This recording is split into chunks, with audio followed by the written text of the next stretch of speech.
ईश्वर बंसल इस संस्था का चेयरमैन हूँ और हमें यहाँ सेवा करने का मौका मिला और बच्चों को आधुनिक रामलीला दिखाने के लिए हमें ये समय मिला। तो हम भगवान के बहुत बहुत धन्य हैं कि हमें ऐसा हमारा भगवान ने आशीर्वाद दिया हमें। और आगे हम ये लीला जो हमारी है 3 घंटे की लीला, 9 दिन में जो लीला पूरी होती थी हमने 3 घंटे में इसलिए पूरा किया कि आज लग आधुनिक जमाना है, बच्चे 9 दिन की लीला पूरी नहीं देख सकते, इसलिए राम जन्म से राज्य अभिषेक तक हमने 3 घंटे में इसीलिए दर्शाया कि आज के बच्चे पूरी राम जी की सारी वर्णन जान सके कि राम जी कहाँ गए, अयोध्या में गए, वहाँ से पैदा हुए, फिर उसके बाद जंगलों में घूमे, उनको ने वो लिया वरदान दिया, सारी चीजें जो उन्होंने हमने 3 घंटे में बच्चों को समझा देते हैं। जो साथ में मेरी पोती है ये इसको पूरा बताया, ये पूरी कहानी को समझ चुकी है, ये भी बता देती है कि क्या हुआ होगा। मैं जितना नहीं जानता जितना ही जानती है। मायशा जय श्री राम।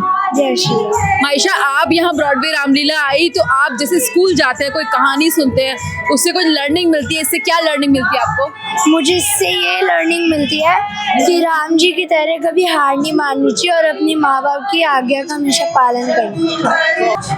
हम इस रामलीला के माध्यम से युवा पीढ़ी को ये बताना चाह रहे हैं कि वो भगवान राम के जो मर्यादा पुरुषोत्तम थे, उन्होंने सभी मर्यादाओं का पालन किया। उसी तरीके से आज की जनरेशन मर्यादाओं में रह के अपना जीवन चलाए, भगवान राम के आदर्शों पे चले।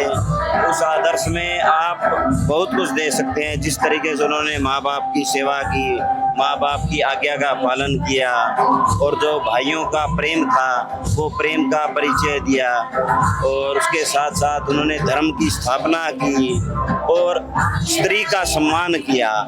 हर युग में स्त्री का सम्मान होना चाहिए, तो उन्होंने स्त्री के सम्मान का युग उसका मान सकते हैं, और उन्होंने स्त्री के सम्मान का बाली को दंड भी दिया, जिसने स्त्री का अपमान किया उसको दंड भी दिया। तो हम उनको मर्यादाओं को देख के इस संसार में सभी युवा पीढ़ी, और युवा पीढ़ी नहीं, मैं उसके साथ साथ कह रहा हूँ सभी लोग, युवा भी हैं उसमें, जवान भी है, वृद्ध भी है, सभी उनके आदर्शों का पालन करें तो उससे जीवन सुखमय बनेगा और इस देश में राम राज्य की स्थापना होगी। दिल्ली के अंदर एक ऐसा एग्जाम्पल पेश किया था, ये ऐसी उदाहरण है ये, इनको देखते देखते शायद कहीं मतलब 10-12 और स्टार्ट हो चुकी हैं, परंतु जो हेरिटेज है इनका कोई मुकाबला नहीं है। इनकी क्वालिटी क्वांटिटी, इनका जो तरीका है पेश करने का, कोई इसका मुकाबला ही नहीं कोई। इनसे हम परिवारों को एक शिक्षा लेनी चाहिए, एक श्री राम और लक्ष्मण जी से जो इनका एक चरित्र है। आजकल हमारे परिवार संयुक्त नहीं रहे हैं, अगर संयुक्त होकर रामलीला को ऐसे हम उनके चरित्र पर प्रकाश डाले देखें तो निश्चय ही एक परिवारों को इसका लाभ मिलेगा।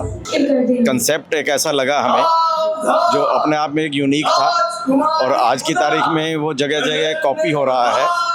आज कम से कम 8 से 10 संस्थाएं हैं जो इसी तरह का मंचन करती हैं, मगर जब ये शुरू हुआ था तब अपने आप में पहला था, बहुत ही यूनिक था। और इसके लिए मैं राजेंद्र जी का और उनकी पूरी टीम का साधुवाद दूंगा, बधाई दूंगा उनको कि ये एक अनूठा कंसेप्ट लेकर आए।